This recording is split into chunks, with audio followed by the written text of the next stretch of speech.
Tuhan firman-Mu ajaib, kekal meski gunung menghilang. Tiada huruf yang gagal, tak terpatahkan sia-sia. Hidup seperti-Mu ya Allah, lebih dari emas. Aku bersaksi kitab-Mu, kitab yang suci. Terdengarkan firman-Mu, hibur hati yang luka. Terangilah langkahku kemanapun ku pergi.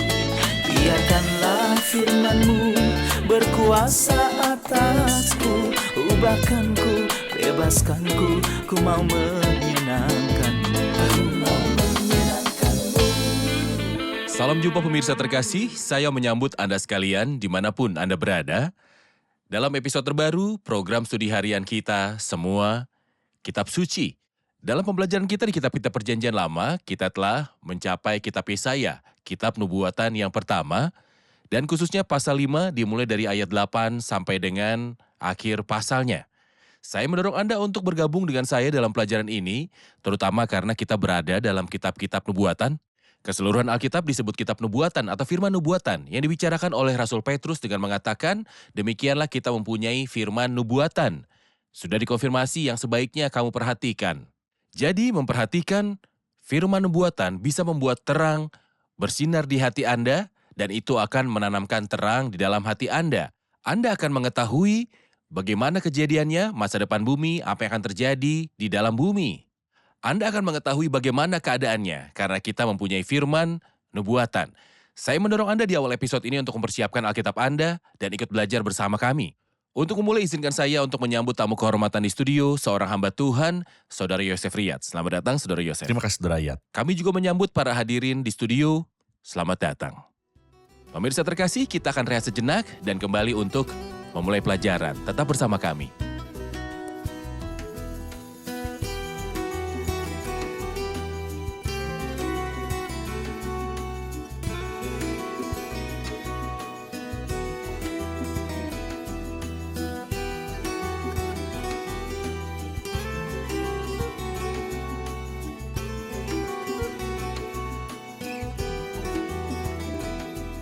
Saudara Yosef, dalam pasal 5 dan mulai dari ayat 8 sampai akhir pasal, jika kita ingin memberi judul apa yang terbaik untuk pasal ini? Kita bisa menyebutnya kesengsaraan dan hukumannya atau buah anggur buruk apa yang dihasilkan kebun anggur ini. Berbicara tentang kesengsaraan Ya. berturut-turut yang Benar. dihadirkan atau merupakan akibat dari buah anggur yang buruk itu, kebun anggur ini yang dihasilkan Israel. Ayat 8 sampai dengan 10 dikatakan, celakalah mereka yang menyerobot rumah demi rumah dan mencekau ladang demi ladang, sehingga tidak ada lagi tempat bagi orang lain, dan hanya kamu sendiri yang tinggal di dalam negeri. Di telingaku terdengar firman Tuhan semesta alam, sesungguhnya banyak rumah akan menjadi sunyi sepi. Rumah-rumah yang besar dan yang baik tidak akan ada penghuninya. Sebab kebun anggur yang luasnya 10 hari membajak akan menghasilkan hanya 1 bat anggur, dan 1 homer benih akan menghasilkan hanya 1 eva gandum. Apa yang dimaksud dengan kata-kata celaka yang pertama ini? Keserakahan yang ada di hati bangsa ini. Di sini ia mulai dengan mengatakan, celakalah mereka yang menyerobot rumah demi rumah. Dan mencekau ladang demi ladang, dia mempunyai rumah tapi rumah ini tidak cukup baginya. Jadi dia membeli rumah di sebelahnya dan dia menggabungkannya bersama-sama. Saya yakin kita sering melihat hal ini saat ini. Ringkasan kejahatan ini adalah bahwa ada keserakahan dalam hati manusia. Dan seperti yang telah kita katakan, di sini dia berbicara tentang buah anggur buruk apa yang dihasilkan kebun anggur itu, bahwa Anda punya keserakahan dalam hati Anda. Bagaimana Anda lebih baik dari orang-orang di dunia yang tidak mengenal Tuhan? Terutama karena mereka mengambil alih rumah-rumah tersebut, biasanya dengan kekerasan, melalui kekejaman dan ketidakadilan. Persis seperti yang dilakukan oleh Raja Ahab. Dia membunuh Nabot orang Israel itu, mereka membunuhnya, menuduhnya melakukan penghujatan terhadap Tuhan dan Raja. Mereka membunuhnya untuk menambahkan kebun anggur Nabot orang Israel yang ke dalam kebun anggurnya sendiri. Apakah ada kekurangan Ahab?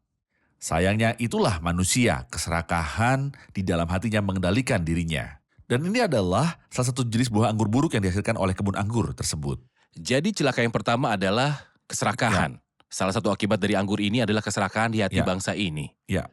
Celaka yang kedua dalam ayat 11, celakalah mereka yang bangun pagi-pagi dan terus mencari minuman keras dan duduk-duduk sampai malam hari sehingga badannya dihangatkan anggur. Kecapi dan gambus, rebana dan suling, serta anggur terdapat dalam perjamuan-perjamuan mereka. Tetapi perbuatan Tuhan tidak dipandangnya, dan pekerjaan Tuhan tidak dilihatnya. Sebab itu umatku harus pergi ke dalam pembuangan oleh sebab mereka tidak mengerti apa-apa. Celaka yang kedua, apa yang dibicarakan? Saya melihat ada pesta pora yang dibicarakan oleh Rasul Petrus. Berfoya-foya pada siang hari mereka anggap kenikmatan. Beberapa orang menerjemahkannya sebagai pesta pora di siang hari.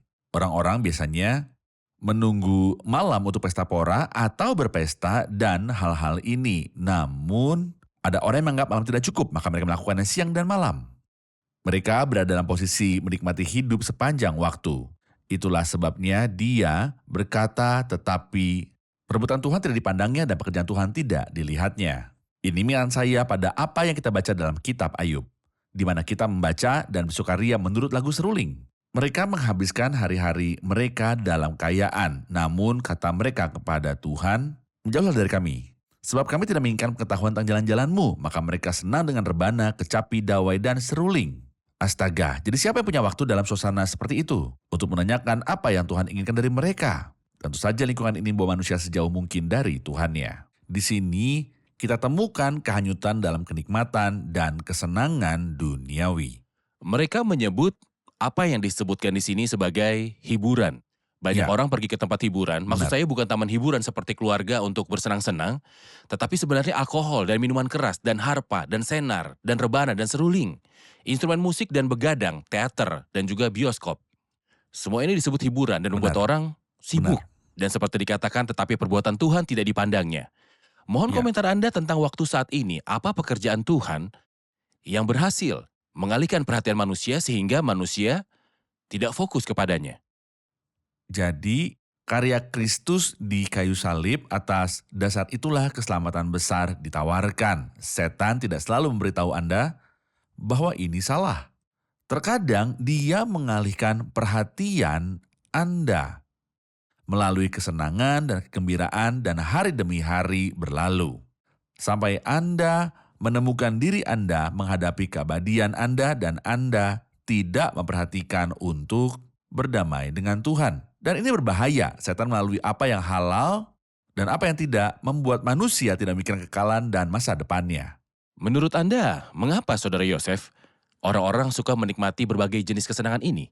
Orang-orang tidak mengambil apa yang cukup bagi mereka. Mereka menghabiskan malam untuk hiburan-hiburan ini. Mengapa? Apa yang ada di sana? Jadi saya yakin inilah hakikat kesenangan. Siapapun yang minum air ini akan semakin haus. Dosis kecil sudah cukup untukmu, tapi ketika sudah terbiasa hal itu tidak memberikan kesenangan lagi. Jadi Anda memerlukan dosis yang lebih tinggi. Dan kemudian dosis yang lebih tinggi sampai manusia itu mati. Sementara dia meningkatkan kenikmatannya. Apakah Anda ingat seorang raja besar bernama Belsyazar? Dia mengadakan pesta untuk 1.000 orang bangsawannya dan dia juga membawa alat musik dan anggur lalu dia mati dalam keadaan mabuk. Dan dia pergi menuju keabadiannya. Sementara dia masih belum sadar karena anggur ini. Benar. Itulah manusia. Dan tentu saja ini salah satu alat setan untuk mengalihkan perhatian manusia dari pekerjaan Kristus Benar. di kayu salib. Ya. Kita akan dengarkan pertanyaan dari hadirin di studio. Di ayat 13 kita membaca sebab itu umatku harus pergi ke dalam pembuangan oleh sebab mereka tidak mengerti apa-apa. Apa yang dimaksud dengan pengetahuan? Sebab itu umatku harus pergi ke dalam pembuangan oleh sebab mereka tidak mengerti apa-apa. Apa maksudnya? Misalnya dalam surat Tuhan kepada malaikat jemaat Laodikia, dan tidak tahukah kamu bahwa kamu celaka, sengsara, miskin, buta, dan telanjang? Atau ketika Tuhan berkata kepada perempuan Samaria, seandainya kamu mengetahui karunia Allah dan siapakah yang berkata kepadamu, beri aku minum. Akibat dari terjerumus pada kesenangan duniawi, mereka tidak mengetahui karunia Tuhan yang ia tawarkan. Mereka juga tidak mengetahui kejahatan dan status mereka. Jadi mereka tidak mengenal Tuhan, mereka juga tidak mengenal diri mereka sendiri dan ini mengarah pada pembuangan dan kebinasaan. Maka bangsa itu ditawan karena kurangnya pengetahuan mereka dan umatku binasa karena kurangnya pengetahuan mereka.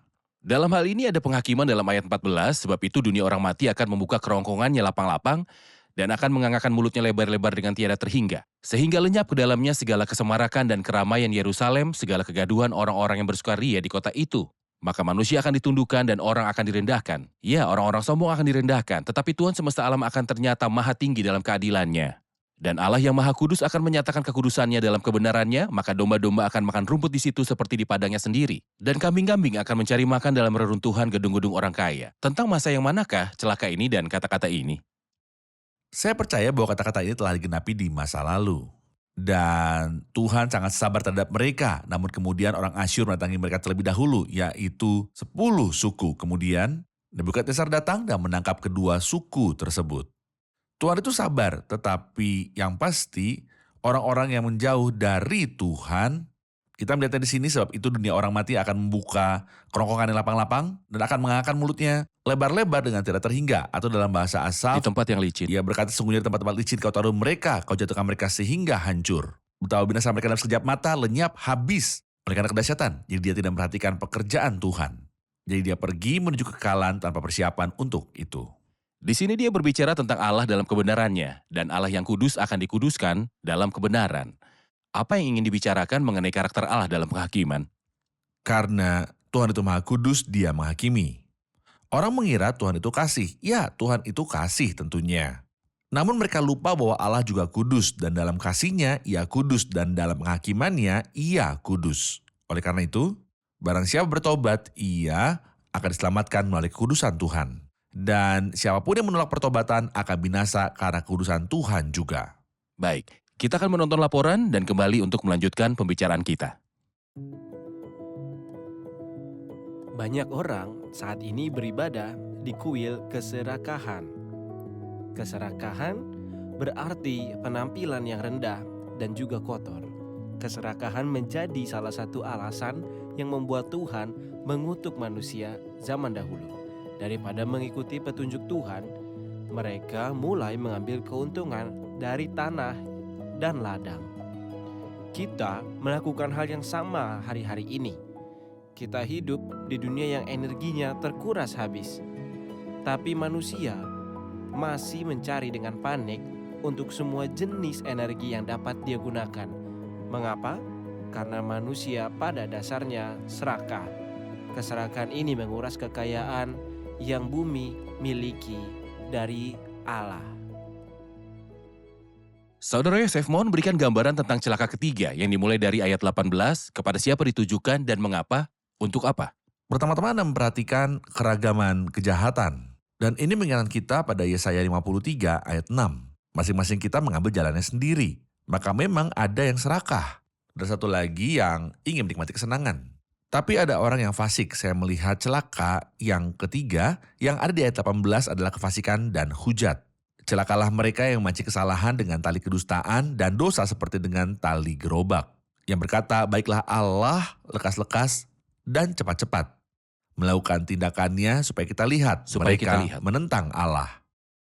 Supaya kita lihat, dan baiklah keputusan yang Maha Kudus Allah Israel datang mendekat. Supaya kita tahu tidak ada kefasikan. Biar dia menunjukkan apa yang dapat dia lakukan. Biarkan dia menunjukkan pada kita, inilah kita akan melakukan ini dan kita akan melihat apa yang akan Tuhan lakukan.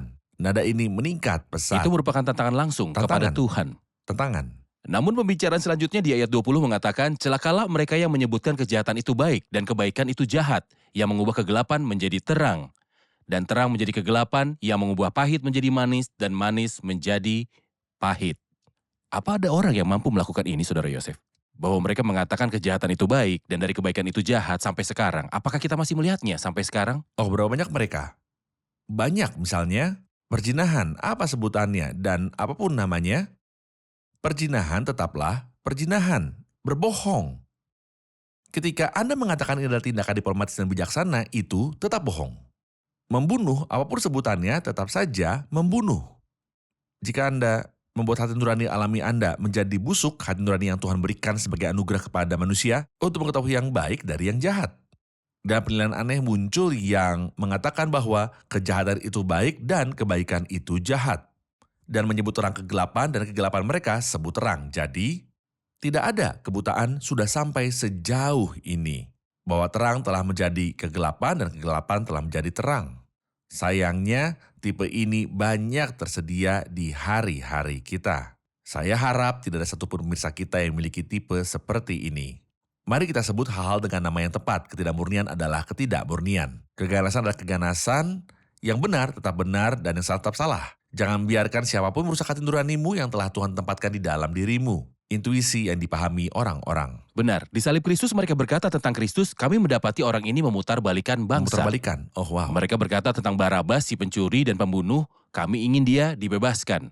Seolah mereka mengatakan tentang kebaikan itu jahat dan kejahatan itu baik.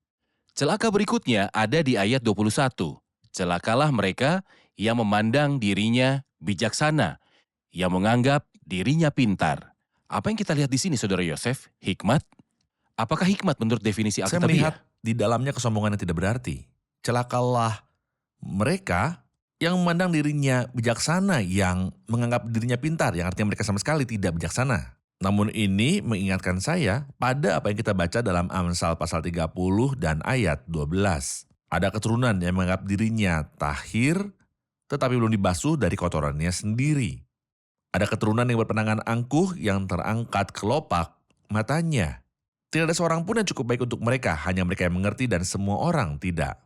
Celakalah mereka yang memandang dirinya bijaksana, yang menganggap dirinya pintar. Barang siapa ingin mengetahui hikmat, akan mengetahui bahwa takut akan Tuhan adalah awal dari pengetahuan. Jadi hikmat yang sejati adalah ilmu tentang Tuhan. Takut akan Tuhan adalah Takut awal akan pengetahuan. Benar. Dan bagaimana kita menerima pengertian, Saudara Yosef? Ada sumber pemahaman bagi manusia. Tapi di manakah kita menerima pemahaman spiritual yang memiliki reputasi yang baik? Melalui firman Tuhan tidak ada yang lebih besar dari itu. Itu mengajarkan dan membantu kita untuk memahami, aku lebih berakal budi daripada semua pengajaranku, sebab peringatan-peringatanmu kurenungkan. Saya merenungkan firman Tuhan dan itu memberi saya pemahaman yang benar. Benar. Kita akan dengarkan pertanyaan dari hadirin di studio. Sepanjang pasal ini kita mendengar tentang kesengsaraan, namun mengapa Allah tidak menerapkan penghakiman? Dia memberikan kesempatan bagi kejahatan untuk tetap berada di tempat kejadian dan orang benar dirampas haknya. Jadi mengapa Tuhan tidak segera menerapkan penghakiman kepada umatnya? Benar. Karena ada kesengsaraan. Kemudian Allah menimpakan kesengsaraan kepada manusia yang rusak. Mengapa dia tidak menerapkan penilaiannya dengan cepat? Mengapa dia terlambat? Hal ini akan terjadi. Tapi kapan itu akan terjadi? Ketika kita mencapai Wahyu 10, kita membaca bahwa ada malaikat lain, yaitu Kristus yang turun dan mengangkat tangan kanannya ke langit, dan ia bersumpah demi Dia yang hidup sampai selama-lamanya, yang telah menciptakan langit dan segala isinya, dan bumi dan segala isinya, dan laut dan segala isinya. Katanya tidak akan ada penundaan lagi. Tidak ada penundaan, tidak lambat, artinya Dia akan segera menghakimi orang fasik. Namun kita belum berada pada masa itu. Karena jika Tuhan segera menghakimi kejahatan, penduduk Niniwe tidak akan bertobat. Benar. Mengapa Tuhan bersabar dan mengatakan kepada mereka bahwa dalam 40 hari aku akan menghakimi? Mereka dipenuhi dengan kejahatan dan kerusakan. Hakimilah mereka, Tuhan. Mereka tidak akan bertobat, dan orang seperti Saulus dari Tarsus tidak akan mengenal Tuhan, karena begitu Stefanus sang martir yang terhormat dilempari batu, dia akan langsung dihukum. Maka Allah bersabar karena kita berada dalam masa kesabaran Allah. Namun, penting bagi kita untuk maknai kesabaran Tuhan dengan benar. Benar. Tidakkah engkau tahu bahwa maksud kemurahan Allah ialah menuntut engkau kepada pertobatan? Anggaplah kesabaran Tuhan kita sebagai kesempatan bagimu untuk beroleh selamat. Benar, ya. Bahkan orang berdosa yang paling sederhana sekalipun, jika penghakiman diterapkan dengan cepat, orang berdosa manapun akan layak menerima penghakiman dan tidak ada seorang pun yang akan diselamatkan. Mereka akan mati dengan cepat. Benar. Saya butuh komentar Anda tentang ayat tersebut mulai dari ayat ke-26. Ia akan melambaikan panji-panji kepada bangsa yang dari jauh dan akan bersuit memanggil mereka dari ujung bumi. Sesungguhnya mereka akan datang dengan segera, dengan cepat. Tiada yang lelah dan tiada yang tersandung di antaranya. Mereka tidak terlelap dan tidak tertidur, tidak terlepas ikat pinggangnya. Dan tali kasutnya tidak terputus, anak panahnya ditajamkan, dan segala busurnya dilentur. Kuku kudanya keras seperti batu api, dan roda keretanya seperti puting beliung. Aumnya seperti singa betina, mereka mengaum seperti singa muda. Mereka meraung dan menangkap mangsanya, membawanya lari dan tidak ada yang melepaskan. Tentang siapakah hal ini dikatakan? Ini tentang bangsa-bangsa yang akan datang untuk mendisiplinkan rakyatnya.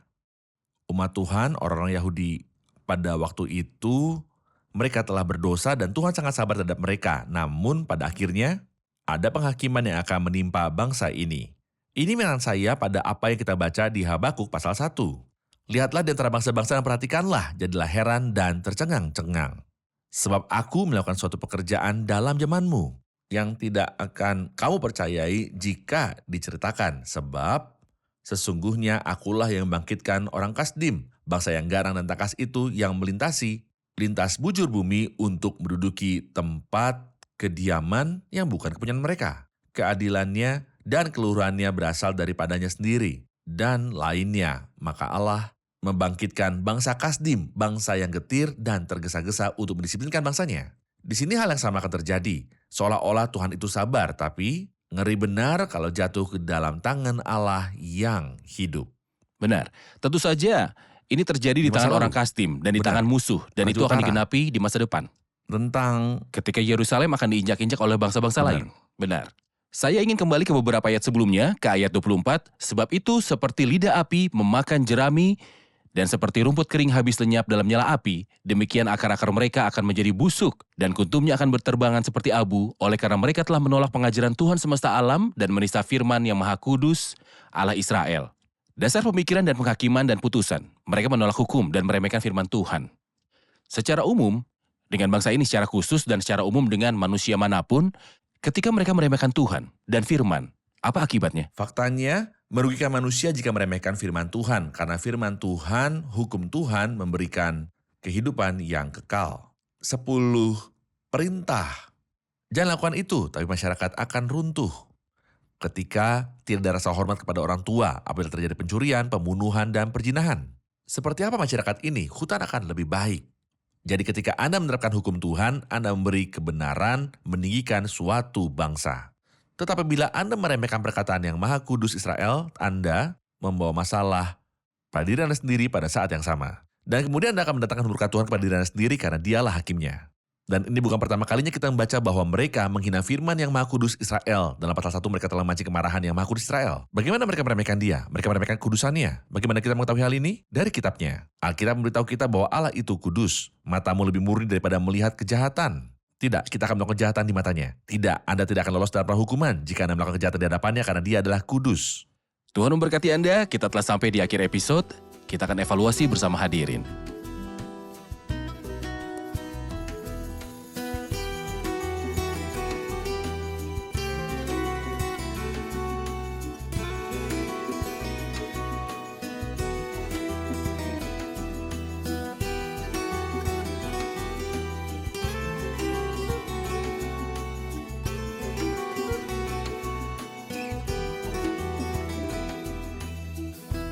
Pelajaran hari ini penuh dengan kesengsaraan.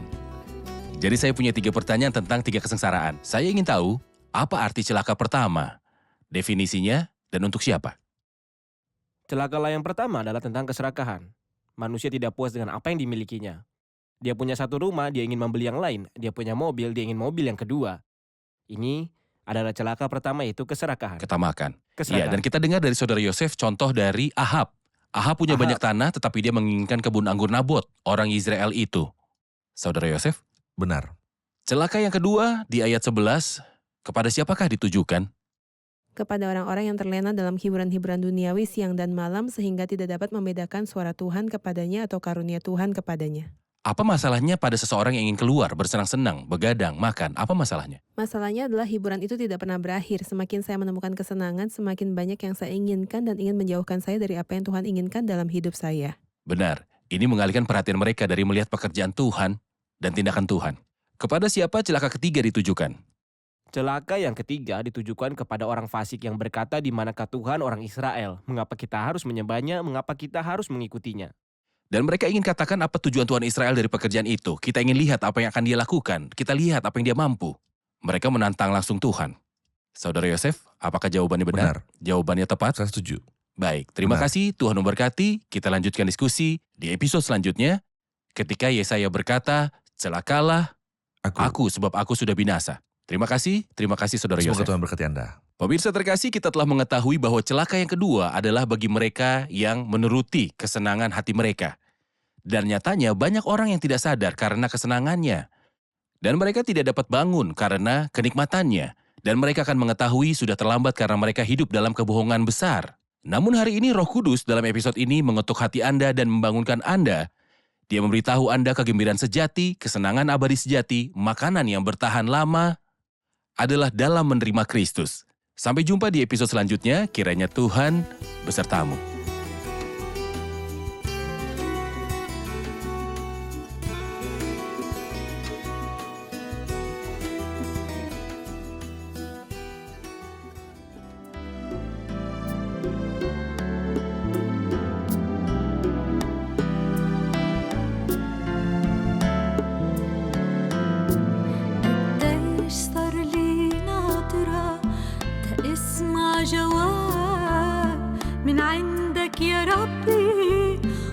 صوتك عني غاب صوتك عني غاب صوتك عني غاب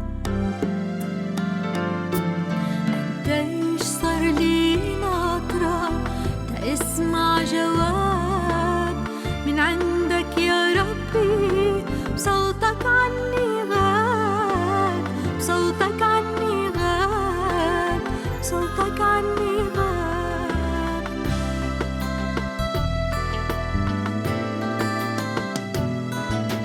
أنا قلبي تعب مش قادرة أنطر بعد أنا وضعي صعب وعم يدبل بعمر الورد عم يدبل بعمر الورد أنا قلبي تعب مش قادرة أنطر بعد أنا وضعي صعب وعم يدبل بعمر الورد عم يدبل بعمر الورد وإنت وعدت وقلت اسألوا تعطوا اطلبوا تجدوا اسألوا تعطوا اطلبوا تجدوا أنا عم بسأل أنا عم بطلب بدي من هالحالة أهرب أنا عم بسأل أنا عم بطلب تعبانة وضيعت المهرب دخيلك اسمعني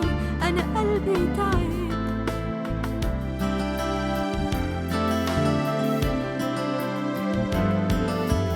سامحني يا رب إن كنت بجسارة ووقاحة عم حط الملام عليك إني خسرت الراحة إني خسرت الراحة سامحني يا رب إن كنت بجسارة ووقاحة عم حط الملام عليك إني خسرت الراحة إني خسرت الراحة لو كل العالم ظلموني بعرف انت بتبقى حنون لكن شو بعمل بظنوني بتخلي إيماني يخون لو كل العالم ظلموني بعرف انت بتبقى حنون لكن شو بعمل بظنوني بتخلي إيماني يخون شو كتار اللي لاموني شمتوا فيي وزلوني شو كتار اللي لاموني شمتوا فيي وزلوني قالوا إني مش عم شوفك شفيني فتح Tuhan firman-Mu ajaib kekal meski gunung menghilang. Tiada huruf yang gagal tak terpatahkan sia-sia. Hidup seperti-Mu ya Allah lebih dari emas. Aku bersaksi kitab-Mu, kitab yang suci. Mendengarkan firman-Mu, hibur hati yang duka. Terangilah langkahku kemanapun ku pergi. Biarkanlah firman-Mu berkuasa atasku. Ubahkanku, bebaskanku, ku mau menyenangkan-Mu. Tuhan firman-Mu ajaib, kekal meski dunia. Ubah dan bebaskan aku.